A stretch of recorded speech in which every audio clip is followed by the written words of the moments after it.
talk a little bit about the number 7 joiner plane. I want to explain to you some of its uses. I'll tell you some of the characteristics of it. And when you hear some of these uses, this may just be one of those planes that you've overlooked that you really should have in your arsenal. The sole is 22 inches long. The blade is 2 3/8 of an inch wide. And all of the parts and pieces are the same on the number 7 as they are on the number 6, the number 5.5, and the number 4.5. Now, the reason why that could be important, if you perhaps want to have a high-angle blade, that one blade could now be used in any of those planes. So if you're going to have a collection of planes, I would suggest stick with those numbers. Now, for comparison's sake, here's the number 4.5. This is 10 inches long, this is 22. How do they function and how do they differ?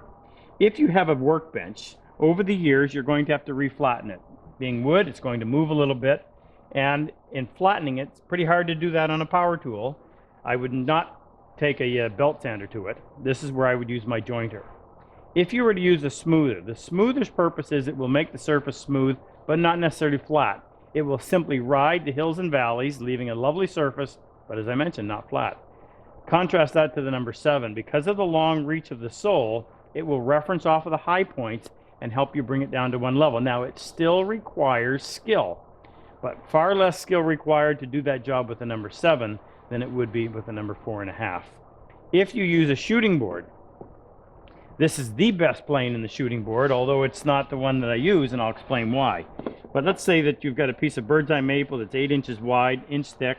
That's a hard cut.